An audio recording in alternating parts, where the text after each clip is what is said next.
갈라디아서 우리는 5장 말씀을 한 장만 읽었지만 5장 말씀의 앞에 내용은 5장 말씀은 앞의 내용 모든 것들을 축약하고 결론을 짓는 말씀과 같는데 바로 오늘 우리에게 주시는 주된 메시지는 자유의 메시지입니다. 우리가 한 절 한 절 말씀을 살펴볼 텐데 이 한 절 한 절 살펴볼 때 참된 자유와 우리 가운데 구원을 허락하신 그 주님을 경험하고 각자의 삶에 구원의 감격과 주님의 은혜가 더해지시기를 간절히 소망합니다. 오늘 우리가 읽은 갈라디아서의 배경은 이렇습니다. 갈라디아 교회는 바울 자신이 세운 교회였습니다. 바울은 그곳에 복음을 전하고 이제 성도들의 믿음을 심어놓고 떠나게 됩니다. 근데 그가 떠나고 난 이후에 성도들에게 어떤 일이 벌어집니까? 바울이 선포했던 바울이 심어놓았던 복음이 뿌리 깊고 그냥 자리 잡는 것이 아니라 지금 바울이 떠난 그 빈자리에 새로운 지도자들이 세워져서 다른 복음이 갈라디아 교회 안에 퍼지기 시작하는 것입니다. 그곳으로 인하여서 갈라디아 교회는 분열되고 혼란스럽고 어려움에 그 광풍에 휘말려 있는 것입니다. 이제는 바울이 복음을 전파했기 때문에 갈라디아 성도 스스로 참된 그리스도인다운 삶을 살아가기를 다짐했는데 지금 바울의 복음과는 조금 반증되는 조금 다른 전혀 다른 내용들이 또다시 그들의 삶을 변화시켜 가고 있는 것입니다. 그렇다면 왜 바울의 그 복음의 전파, 바울의 노력에도 불구하고 왜 이 한순간에 이들이 이렇게 한순간에 변화되었을까? 바울로 인하여서도 변화되었지만 이들이 왜 또 다른 복음으로 인하여서 변화되었는가? 오늘 그것을 살펴보기를 원하는 겁니다. 그들이 이렇게 변화된 이유는 한 가지입니다. 그들이 가지고 있었던 정체성입니다. 이 당시 갈라디아 교회가 처음 세워지기 전에 이곳에 자리 잡고 있었던 문화는 어떤 문화였냐면 헬레니즘 문화였습니다. 그냥 헬레니즘 하면 조금 어려운 단어일 수도 있지만 우리가 그리스 신화라고 이해하면 쉽게 이해가 될 줄로 압니다. 갈라디아 교회 성도들은 복음을 듣기 이전까지만 하더라도 무엇에 그들의 삶이 좌지우지 됐냐면 그리스 신화, 바로 신화, 우상에 관해서 그들이 섬기면서 살아갔던 그들의 삶이었습니다. 바울 이전에는 복음이라는 것을 보지도 듣지도 못했던 전혀 모른 채 살아갔던 그들의 삶이었습니다. 그들의 삶이 그리스 신화에 맞춰서 살아가는데 어느 날 사도 바울이 그들에게 다가오고 이 지역에 복음이 전해진 이후에 복음을 통해서 무엇을 누리게 되냐면 바로 복음의 기쁨과 자유를 이들이 맛보기 시작하는 겁니다. 이들에게 처음에 무엇이 있었냐면 복음을 처음 받아들였을 때 복음을 통한 하나님의 은혜가 그들에게 있었습니다.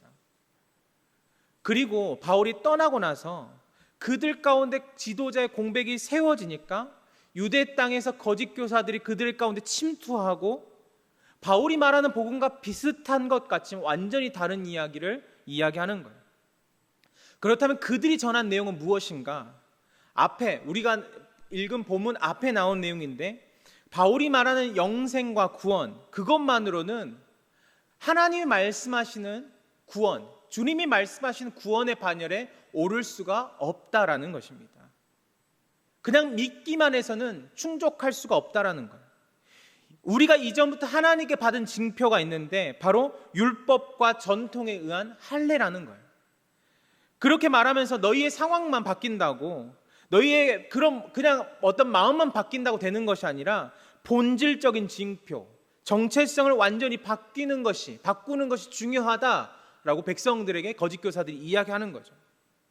그리고 결국에는 그들이 어떻게 되냐면 그 이야기에 현혹되고 유혹되기 시작하는 거예요. 결국에 어떻게 생각합니까? 이 할례의 징표가 있어야지만이 구원의 완성이 되고 영생에 이를 수가 있다라고 그들이 스스로 믿게 되고 확신을 갖게 되는 겁니다.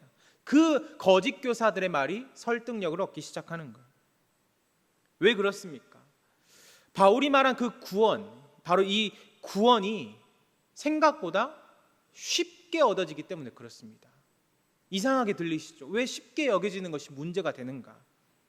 바로 이들이 속해 있었던 문화권 때문에 그런데 여러분 헬레니즘이라고 하면 어떻게 다가옵니까? 대표적인 이미지를 한번 떠올려 보십시오. 어렸을 때부터 이 헬레니즘 하면 어떤 것들을 많이 듣게 되냐면 철저히 사고하고 토론하는 문화 방식을 이야기합니다. 그들이 철저히 철학적으로 사고하고 그들이 토론하는 문화가 일반적이었어요. 그런데 바울이 전한 이 복음, 이 구원을 얻는 방식이 어떻습니까? 너무나도 단순하면서도 너무나도 지극히 평범한 거예요. 그들이 느끼기엔 그렇습니다. 그런데 거짓 교사들의 말은 어떠냐면 갈라디아 성도들을 설득하기에 충분한 거예요. 역사의 이야기, 실제 하나님의 약속을 받았던 아브라함의 이야기, 결국에 그 약속의 이야기까지 꺼내고 몸에 새겨진 징표까지 이야기하면서 모든 것들이 완벽하게 들어맞는 것 같아요. 결국 그들이 유대인화되고 구원받은 유대인이 되길 원한다면 믿음만으로는 안 된다라는 겁니다. 진정한 정체성, 구별받은 사람들, 하나님의 구원받는 사람들이 되기 위해서 그 유대인들이 얻었던 표식까지도 우리가 닮아야 한다라고 이야기하고 있는 것입니다. 그래서 그 내용이 힘을 얻기 시작해요. 우리가 그냥 간략하게 살펴보니까 어떻게 이것이 철학적인가, 어떻게 이것들이 그들의 삶 가운데 납득이 되는가라고 생각할 수 있겠지만 그들의 사고 방식에는 어찌 보면 바울이 말하는 그냥 쉽게 얻어지는 구원보다는 이들이 말하는 철저히 움직이고 생각하고 어떤 고뇌를 해야 되는, 어떤 열심히 움직여야 하는 것들이 힘을 얻을 수가 있었을 것입니다.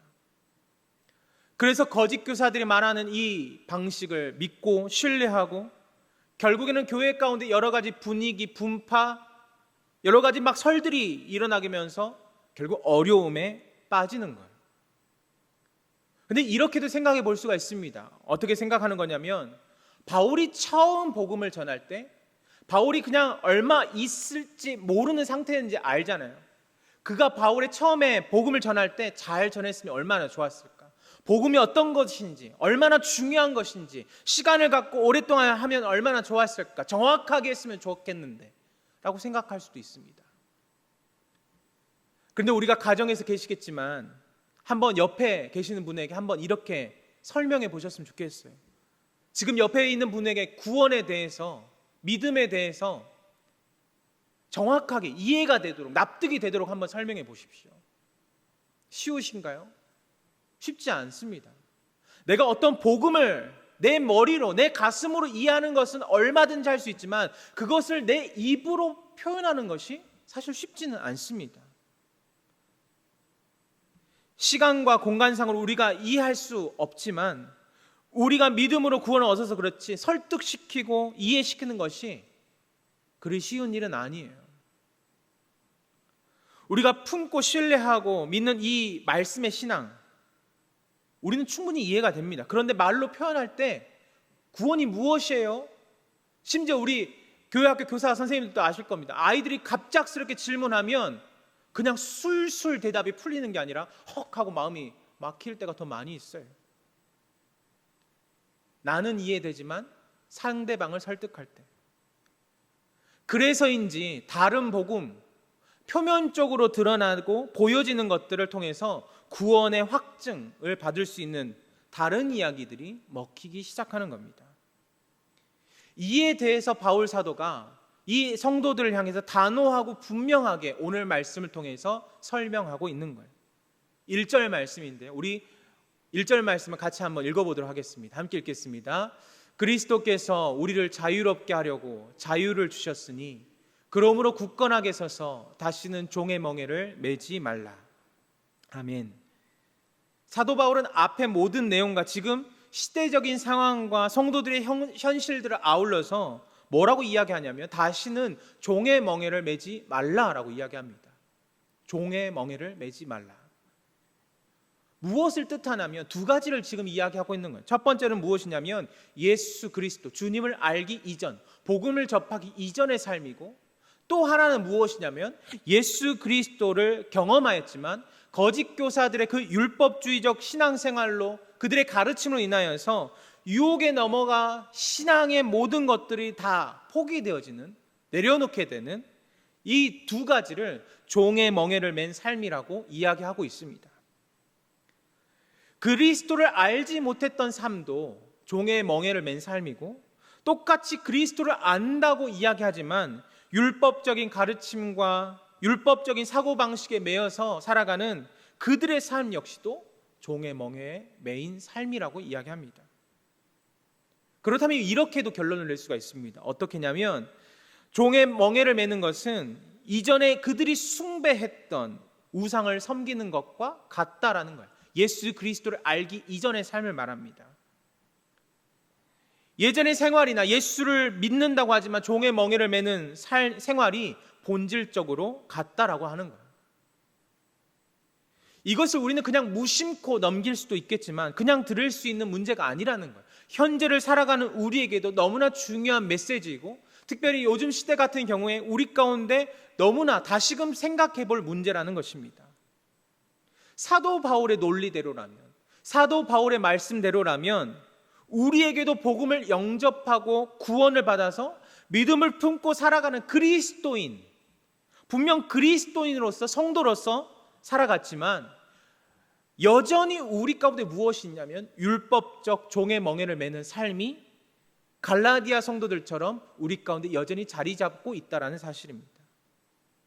무슨 말입니까? 우리 스스로의 종교를 새롭게 만들 때가 있다라고 이야기하는 거예요. 성경과는 전혀 동떨어진 이야기들, 성경과는 전혀 상관없는 이야기들을 자기 복음으로 만들어서 그것을 무엇으로 갖다 놓냐면 자기의 그 삶의 영역 가운데, 신앙의 영역 가운데 어떤 새로운 관념으로 자리 잡기 시작하는 거예요.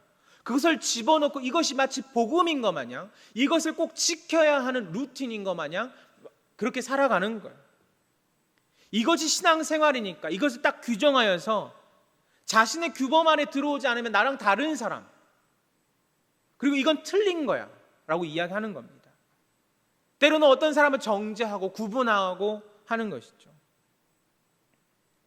바울이 말하는 종의 멍에를 매는 삶이 이런 겁니다. 구원을 받았고 자유함을 누릴 수 있는 자임에도 불구하고 신앙과 구원을 그 자체로 받아들이지 못하고 자신들의 관념과 자신들의 생각과 편의에 맞게 변화시키고 바꾸는 거예요. 율법적 신앙생활에 종노릇하는 사람들이 있을 수 있습니다. 충분히 얼마든지 가능하고 얼마든지 있을 수 있습니다. 이것이 갈라디아 교회 성도들의 실상이었고 사실 우리의 모습 가운데도 여전히 그런 모습들이 남아 있습니다. 그래서 사도 바울은 뭐라고 이야기합니까? 율법적인 신앙생활에 묶여 있는 것이나 자신만의 신앙의 관념을 만들어서 변형시키는 것이나 모든 것을 묶어서 뭐라고 이야기했어요? 종의 멍에를 매는 삶, 그것을 매지 말라고 이야기합니다. 그런데 여기서 중요한 문장이 한 가지 있는데 그것은 무엇이냐면 종의 멍에를 이야기하기 전에 앞에서 이 종의 멍에를 매지 말라고 이야기할 때 수식하는 내용이 있는데 그것이 바로 1절에 뭐라고 이야기하냐면 그리스도께서 우리를 어떻게 하려고 종의 멍에 어떻게 하려고 하셨냐? 바로 자유롭게 하려고 하셨다라는 거예요. 자유롭게 하려고 하셨다. 여기서 자유가 무엇일까? 우리는 한번 생각해 봐야 합니다. 자유가 무엇인가?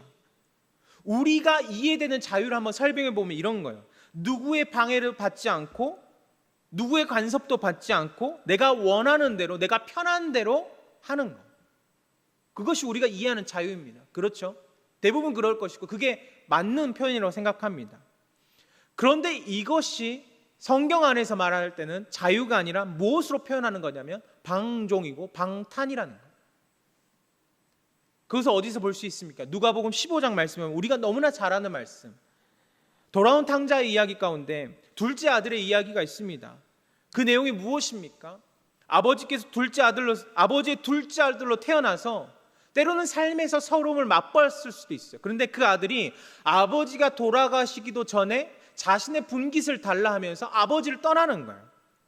자신에게 부여된 그 유산을 가지고 자신의 마음대로 살아갑니다. 돈이 있을 때는 허랑방탕하게 자유롭게 살아갔어요. 그런데 어떻게 됩니까?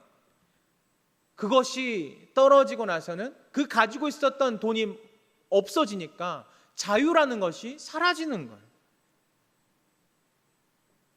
결국에 어디서 진정한 그가 자유를 맛보냐면 아버지에게 모든 것이 없어지고 아버지에게 돌아온 그 순간에 진정한 자유를 맛보는 겁니다. 자신이 원하는 대로, 방향대로, 마음대로 살아가지만 이것이 이제 자유롭다, 눈치 보지 않아도 된다, 이제 모든 것이 내 것이다 라고 말하지만 그것이 자유가 될 수가 없는 거예요. 왜요? 그는 한순간에 어떤 돈에 의한 자유를 맛봤기 때문에 그렇습니다. 아버지 품에 있을 때, 처절한 실패를 맛보고 아버지 품에 있었을 때 아무것도 할 수 없었지만 아버지 집에 돌아와서 맛봤던 음식, 아버지 밑에서 누렸던 삶, 아버지가 자신에게 구원의 은혜를 베풀었을 때 그가 진짜 자유를 맛보게 되는 거예요. 이제 더 이상 어떤 고통을 받지 않아도 되고 아무것도 없어서 돼지가 먹는 열매를 먹지 않아도 되는 거예요. 아버지와 한 상에 둘러앉아서 배불리 먹고 마시면서 내가 쉬고 싶을 때 쉬고 아버지와 자유를 누리고 아버지 품 안에서 누리는 자유가 진정한 자유라는 것을 깨닫게 되는 겁니다. 이처럼 우리가 자유를 오해한다라는 거예요. 심지어 이 신앙 안에서의 자유도 마찬가지입니다. 주님께서 십자가를 대신 지셔서 우리를 구원하셨고 우리는 무엇으로부터 자유하게 되냐면 죄로부터 자유함을 얻게 되었습니다. 그렇다면 우리가 이런 결론을 내는 거예요. 방금도 이 성경의 말씀 인용해서 죄에서 자유함을 얻었으니까 우리가 어떤 결론을 내냐면 우리 마음대로 살아가자라고 이야기할 수도 있습니다. 그것이 자유가 아니라 구원받는 우리가 하나님의 은혜대로 아버지의 품 안에서 모든 것을 누리는 것, 그 둘째 아들의 삶과 같이 그 아버지의 품 안에서 살아가는 것이 진정한 자유인 줄 믿습니다. 사랑하는 성도 여러분, 하나님께서 우리에게 참된 자유를 허락하셨습니다. 세상이 경험하지 못한 구원의 은혜를 우리 가운데 허락하셨습니다. 그것이 바로 자유입니다. 나의 뜻과 내가 원하는 방향대로 살아가는 것이 아니라 오직 아버지의 품 안에 거하면서, 그래서 아버지의 역사 안에서 모든 것을 누리는 은혜가 우리 모두에게 있게 되기를 간절히 소망합니다. 갈라디아서 5장에서 말하는 자유가 바로 이런 거예요. 그리스도 안에 있을 때만 하나님의 역사 안에서만 참된 자유를 누릴 수 있다라는 것입니다. 바로 우리에게 자유를 허락하신 그 아버지 하나님이 우리의 아버지 되십니다. 이전까지만 하더라도, 예수 그리스도를 믿기 이전까지만 하더라도 하나님은 어떤 분으로 이들이 생각했냐면 통치하는 개념으로 생각해요. 나를 지배하고 나를 누르고 통치한다라는 개념으로 생각하지만, 이들이 믿음을 얻고 부활하신 예수님을 경험하고 믿음을 얻는 그 순간부터 우리는 주님의 자녀가 되고 주님이 허락하신 자유를 맛볼 수 있는 자녀가 되는 거예요. 우리가 종되었을 때는 어땠습니까? 어쩔 수 없이 눈치를 보는 거예요. 주인의 눈치를 봐야 하고 모든 상황 가운데 나에게 자유가 허락되지 않습니다. 자신의 신분에 맞게 생활할 수밖에 없는 거예요. 그러나 십자가의 은혜로 이제 모든 구원의 역사로 우리를 자유롭게 하신 그 하나님의 은혜가 우리 가운데 허락되셨어요. 아버지를 이제 아버지라고 고백할 수 있는 우리를 자녀 삼아 주신 거예요. 제 경험을 한번 이야기해 보겠습니다. 저는 어렸을 때 부모님과 같이 살 때 별로 불편함이 없었어요. 하루에 용돈 10,000원 달라면 10,000원도 주시고 그냥 달라는 대로 주셨어요. 조금만 하루 이틀 졸으면 또 그것도 주셨어요. 때로는 부당하다고 여겨질 수도 있겠지만 부모로서, 그러나 그것까지도 베풀어 주셨습니다. 근데 부모님이 갑작스럽게 고등학교 1학년 때 선교를 떠나시고 모든 삶이 달라졌어요. 돈을 달라고 하는데 누가 줄 사람이 없습니다. 어떻게 살아가야 할지 때로는 모를 때가 더 많이 있었습니다. 저는 평생 지금까지 전라도에 살았기 때문에 전라도의 억양이 얼마나 센지 아시죠? 제가 지금 참고 인내하기 때문에 말을 이렇게 아름답게 하고 있는 거예요. 여러분, 전라도에서 욕하면 그냥 삶을 파고 드는 것 같습니다. 너무나 괴로워요. 근데 제가 고등학교 때 부모님이 없고 돈이 없어서 한 1년 동안은 친구들과 따라 매점에서 항상 빌부터 먹었어요. 근데 한 1년 참았나요? 어떤 친구가 저한테 정말 씻을 수 없도록 치욕적인 말을 하는 거예요. 그 말을 딱 마음에, 그냥 그 친구는 자연스럽게 뱉은 그냥 욕이었는데 저는 그게 너무나 아직도 잊을 수가 없어요. 그래서 그날 한 이틀 동안 물론 학교는 갔지만 정말 계속 울었던 것 같아요. 너무나 괴로워서. 무엇을 말하고 싶냐면 아버지를 두어서 누리는 자유가 있어요. 우리 자녀들을 한번 생각해 보셨으면 좋겠습니다.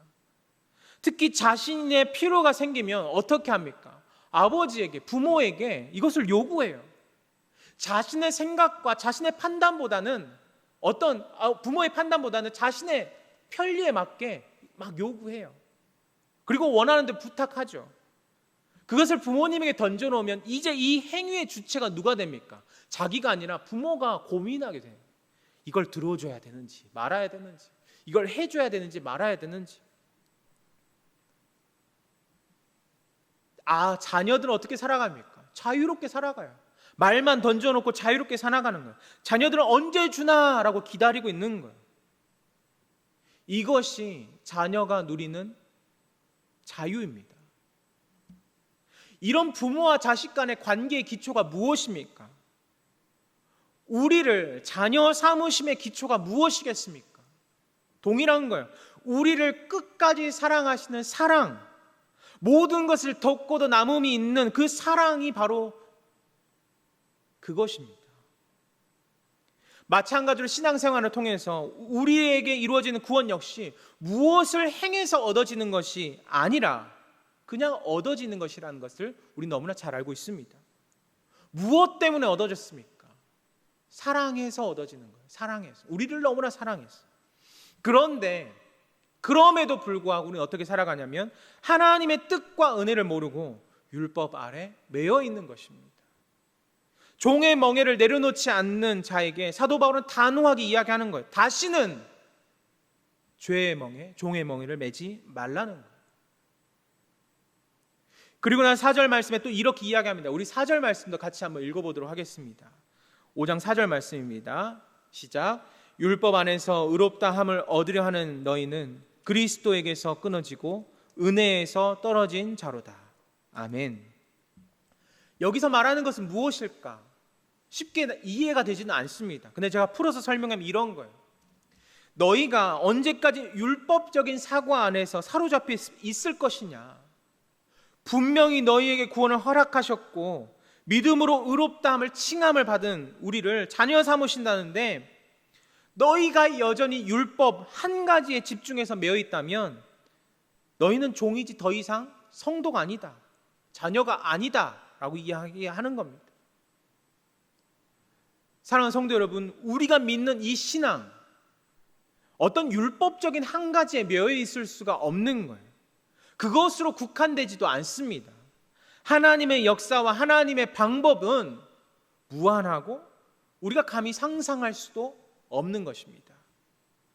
또한 우리에게 나타내신 하나님의 방법을 우리가 알지도 깨닫지도 못합니다. 다만 우리가 어떻게 이해하냐면 우리의 지혜 안에서 우리의 지혜에 맞게 그냥 이해할 뿐이에요.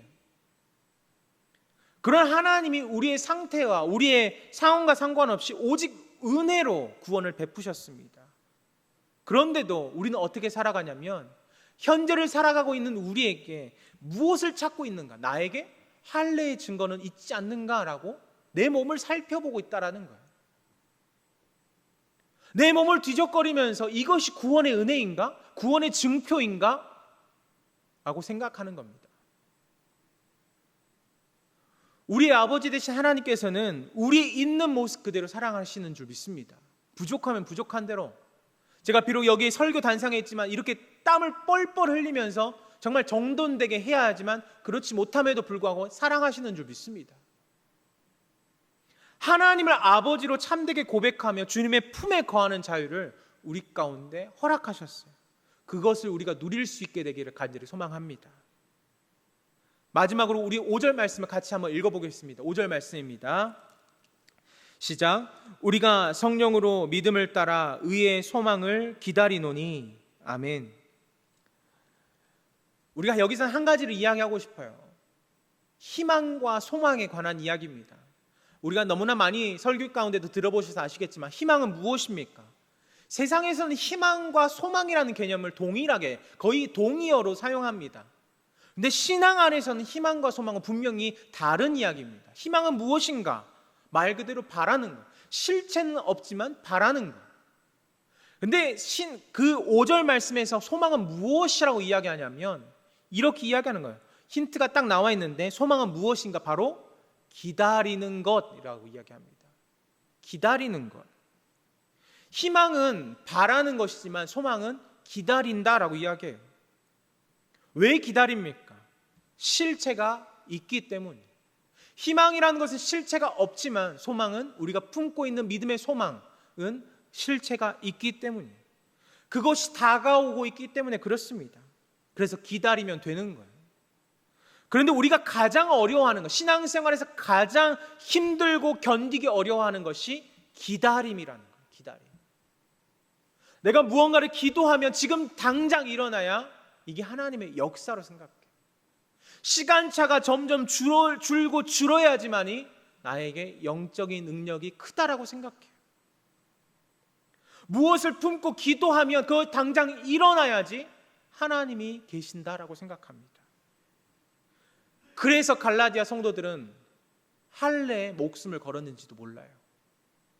보여지기 때문에 믿기 때문에 그래요. 보여지니까, 이것이면 차라리 괜찮으니까.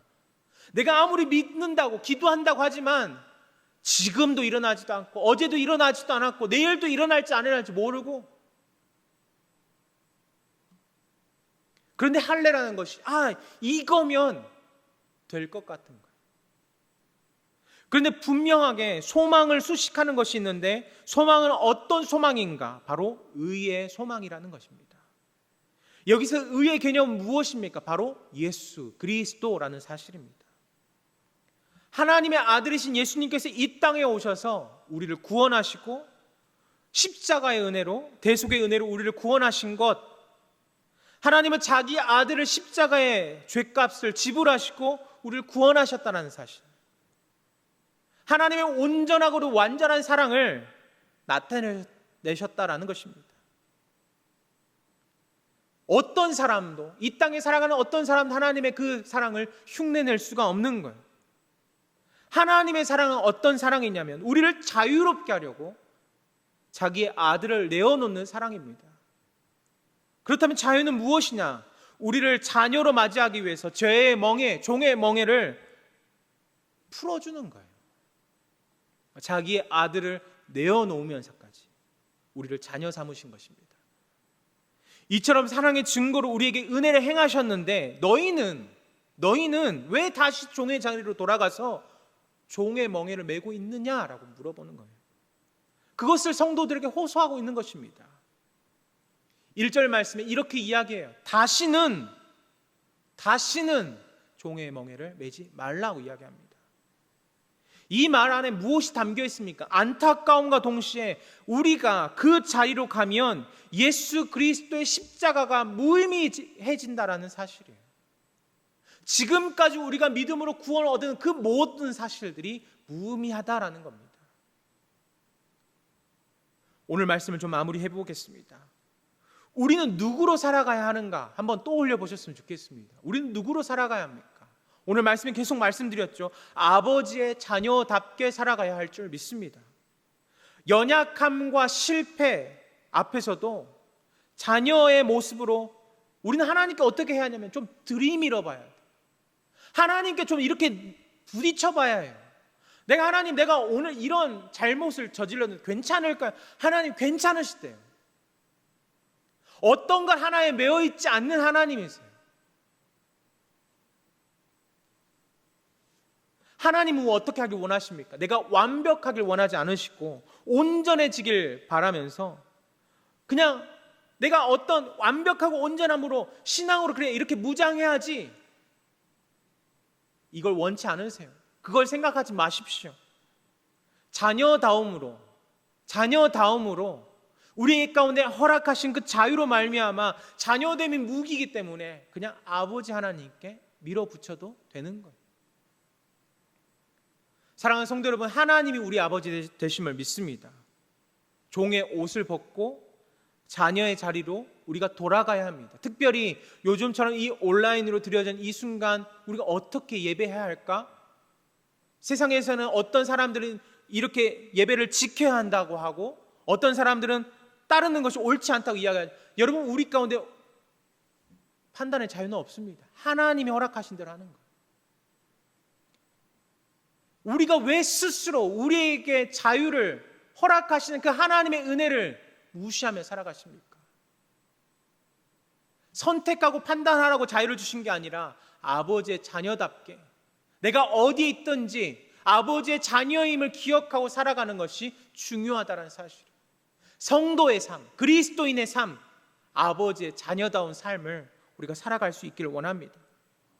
한 번도 경험해 보지 못했기에 이것을 누리지 못하고 또한 다른 것에 매여서 살아가는 것이 편했던 그들의 삶이었어요. 갈라디아 교회 성도들의 삶이었어요. 이전의 습관 때문에 더욱 그렇습니다. 보이는 것이 편하고 느껴지는 것이 편하고 만져지는 것이 편하고 그래야 안심이 되고 위로가 되니까. 그러나 하나님이 우리 가운데 허락하신 자유는 무엇인가? 누군가를 의지하거나 무엇인가를 통해서 얻어지는 것이 아니라 우리 스스로에게 허락된 그 믿음으로 말미암아 보여지지 않고 만져지지도 않고 심지어 때로는 어떨 때는 경험되어지지도 않지만 외치고 소리쳐봤자 돌아오는 것은 아무 소리도 들리지 않는 공허함이지만 온전한 믿음으로 살아낼 수 있는 참된 자유를 우리 가운데 허락하심을 믿습니다. 사랑하는 성도 여러분, 우리의 삶으로 신앙을 그리고 참된 구원의 은혜를 자유를 누리면서 살아갈 수 있게 되기를 간절히 소망합니다. 기도하겠습니다. 거룩하신 아버지 하나님, 우리 가운데 믿음의 자유를 허락하여 주시면 감사합니다. 세상에서는 자유를 아무것도 방해받지 않고 아무것도 간섭받지 않는 것을 자유라고 이야기하지만 우리는 주님의 품 안에 있는 자유를 믿습니다. 아버지의 품 안에서, 아버지 안에서 온전한 믿음의 삶을 누리는 우리 모두가 되게 하여 주시옵소서. 내가 어디에 있든지 무엇을 하든지 이 코로나의 시국 가운데서 방황하고 유리방황하는 삶이 아니라 하나님의 품 안에 있기에 자유하며 감사하며 평안을 누리는 우리 모든 대광의 성도들 될 수 있도록 인도하여 주시옵소서. 모든 것 주님 앞에 감사드리옵고 살아계신 우리 주 예수 그리스도의 이름으로 기도하옵나이다. 아멘.